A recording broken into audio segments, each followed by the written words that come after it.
Ladies and gentlemen, well, maybe just gentlemen, it's that time of year once again. By the start of the season, there are many players who've been staples of the NBA landscape for a long time, yet it seemed like they've suddenly disappeared. In this video, we're gonna take a look at 6 former NBA studs who became irrelevant overnight. Why? Why did these guys go from being very productive to barely clinging on to their NBA life? Let's take a look. Kicks it out, Brogdon 3. Malcolm Brogdon. How do you go from winning 6th Man of the Year in 2023 to retiring 2 seasons later? When Brogdon first arrived to Boston back then, he was seen as the final piece they needed to win the championship. In fact, he was way too good to even be coming off the bench. It was a cheat code for the Celtics to have a guy of his caliber carry their bench unit. However, with the Celtics falling apart in the playoffs, the team would move on from him. Brogdon got sent to Portland as part of a package to get Drew Holiday, the actual final piece to help them win the title. Brogdon unfortunately succumbed to a fate that many have before.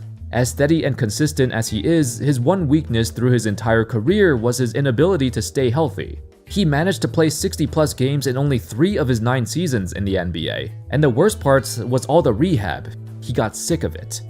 In his final 2 seasons with the Blazers and Wizards, he missed a combined 101 games due to a myriad of injuries: a strained hamstring, elbow tendonitis, knee contusions, ankle sprains, Achilles. It seemed like every time Brogdon was rehabbing to return, he'd get yet another injury. Low-key, he's one of the most injured players in NBA history, just by the sheer volume and number of setbacks he suffered. The nail in the coffin was during a tryout with the New York Knicks. Prior to the start of the 2025-26 season, several teams wanted him. Every team knew that despite the injuries, he was still a very skilled, methodical player, a perfect addition to any playoff team. During training camp, he performed much better than Landry Shamet or Garrison Matthews, the 2 guards he was competing with for a roster spot.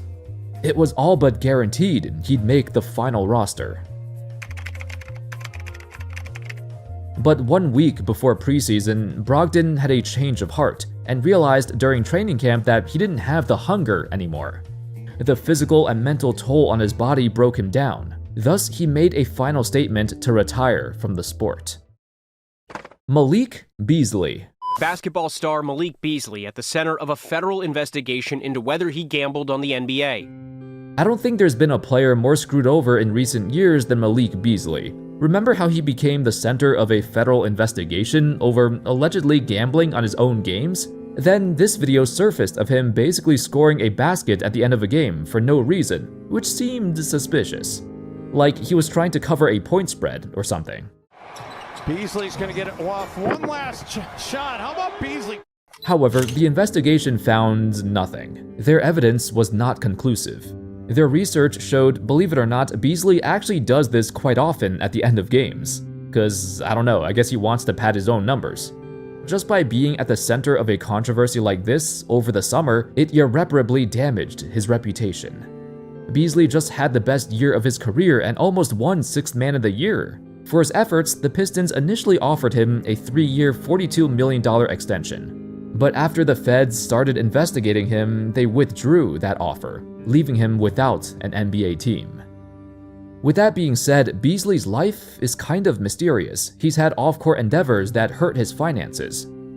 For example, he got evicted from his apartment in Detroit for not paying his rent. But that only scratched the surface. In a story from Robert Snell of the Detroit News, he reported, quote, "The rent squabble is the smallest of Beasley's money problems, which in recent years has included failing to pay a celebrity barber, a lender, a marketing firm, and a dentist. That dentist started garnishing Beasley's paychecks from the Pistons in February." For a player who made $60 million over his NBA career, yet unable to pay off a couple thousand in debt, that's insane. There's something going on. I mean, it's still possible he could be a degenerate gambler, and perhaps that's why he lost most of his money. Just because you didn't bet on your own games doesn't mean you didn't gamble in other activities. It's kinda sad. Beasley desperately needed this new contract from the Pistons.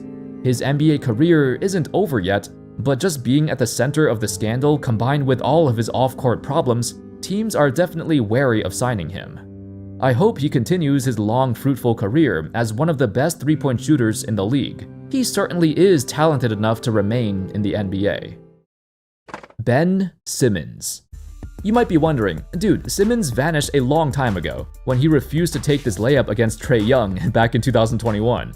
Well, but that's when you know that the game is in your head. That's a dunk for Ben Simmons right there. You gotta shoot that shot. His career spiraled downhill since. Yeah, I know he's been irrelevant for a while, but he was still hanging on by a thread. Heck, even in Brooklyn, he still had moments where you could see why he was such a coveted #1 pick. His elite defense, his playmaking in the body of a 6'10" strong dude. Those assets alone should have helped him stay in the league for a long time. Then, at the 2025 deadline, he got bought out by the Nets, and subsequently signed with the Clippers, the team where basically all the washed former All-Stars team up and squeeze out whatever is left in the tank.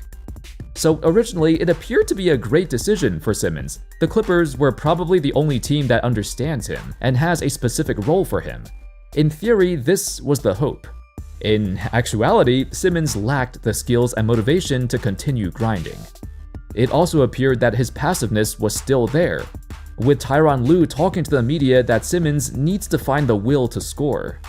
This is the embodiment of a player who's still mentally distraught and never rediscovered his passion for the sport, after the entire basketball world bashed him for years. If you can name 2 NBA headlines that appear every summer, it's that Zion Williamson either loses or gains 30 pounds, or a video of Ben Simmons hitting jumpers. Every summer, it's like, oh my god, Simmons finally has a jumper. You know that's not true. When the season starts, Simmons never shoots the ball anyway. The Clippers are a team that's supposed to be a sanctuary to revitalize players with a dying career. They've done that for Nicholas Batum, Norman Powell, and even James Harden. Simmons, though? Perhaps that's too much to ask for. Elfrid Payton. Payton was out of the NBA for over 2 years, and some believed he would never return. In the 2021-22 season, he appeared in 50 games, but had the worst year of his life. It looked like that was the end of the line for a guy who was once enamored for his exceptional passing ability. For over 2 years, he tried playing in Puerto Rico and found his way back to the G League. It was high time for Elfrid Payton to return. And he finally got a chance with the New Orleans Pelicans. Essentially, he vanished, found his way back, and then he vanished again. Nobody expected much from him. He was a mere backup point guard, with his only NBA caliber skill being his court vision and passing. Apparently, that skill was pretty freaking great. In his 3rd game since his comeback, he recorded an absurd 21 assists. It was arguably the best game of his NBA career, and in just his 3rd game back, he proved to the world that this is the right place for him to be. In fact, towards the end of the year, Payton recorded 5 straight games of at least 10 assists, and the Pelicans lost all those games. The modern era of the NBA is not kind to players like Payton. Pass-first point guards who can't score efficiently have no place in this league anymore. So regardless of how good he is as a passer, there's a ceiling to how much he contributes to a team. Right after that 21 assist game, Payton said to the press, "It's tough when you feel like you can still play, but you have to wait for the opportunity. I know I have more ahead of me, but that was a special night, one I know I won't forget." Unfortunately, he did not have anything ahead of him. Payton had a team option for the 2025-26 season, so he could have potentially stayed in the league, but no, the Pelicans declined his team option. Part of the reason is because they acquired Jordan Poole, obviously a completely different player than Payton, but the Pelicans prioritize somebody who can actually score. Albeit inconsistently, but a scoring talent nonetheless. This left Payton without a spot on the roster, and as the 2025 offseason came to a close, no NBA team picked him up. At the root of his flaws, Payton is still basically the same player he was 10 years ago. Nobody ever doubted his court vision, but it was his lack of scoring instincts and shooting that opponents would exploit. With the league as competitive as ever, very few teams want to use a spot on their roster for a 31-year-old point guard with no potential to improve. Christian Wood. When Luka Doncic got traded to LA, he also reunited with his former teammate Christian Wood. Here is Luka looking off the defense. Oh, and what a fancy pass for Wood's alley-oop. Then he got waived like a week later. It wasn't too long ago when Wood was considered one of the NBA's most versatile centers. His ability to roll to the basket with force and shoot threes at a high clip, all while being super athletic. On paper, he was a unicorn. In reality, when you look deeper into his game, you see some deeply concerning flaws and attitude problems that were so bad that his teams gave up on him. On the Rockets, he got suspended for conduct detrimental to his team after he refused to check into a game when coach called his number. He also demanded a bigger role in Dallas, despite being a black hole on offense.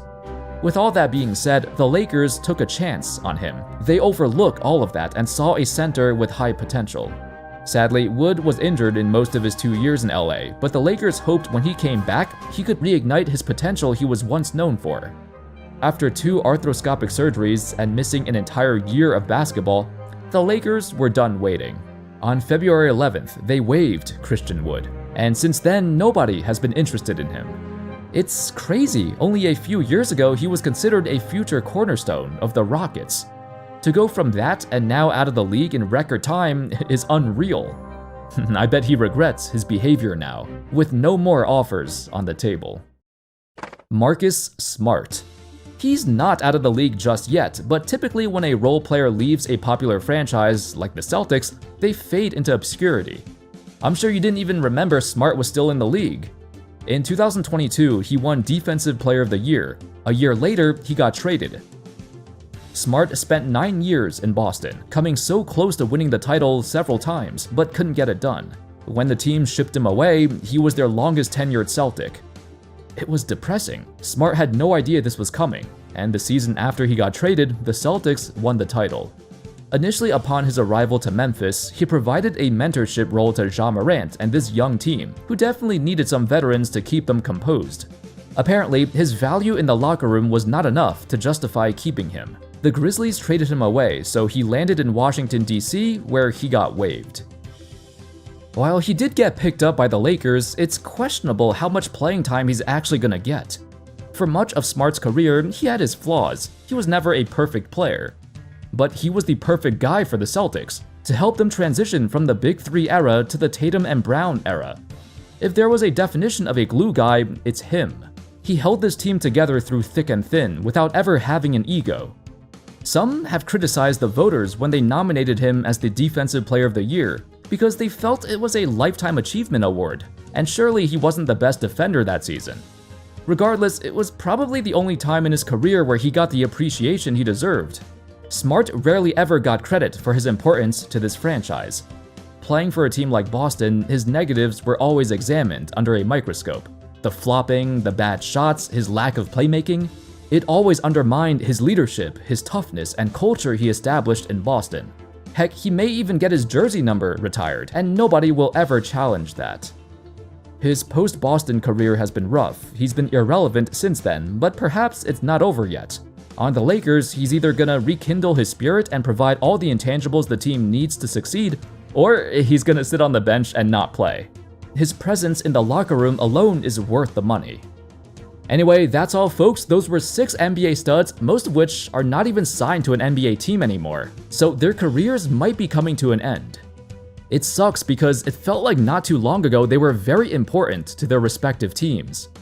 To go from that to now barely clinging on to their NBA life is daunting. Do you foresee any of them getting another chance at an NBA team? Let me know in the comments. Thank you all so much for watching. I hope y'all enjoyed the video, and of course, as always, I'll see you next time. Peace.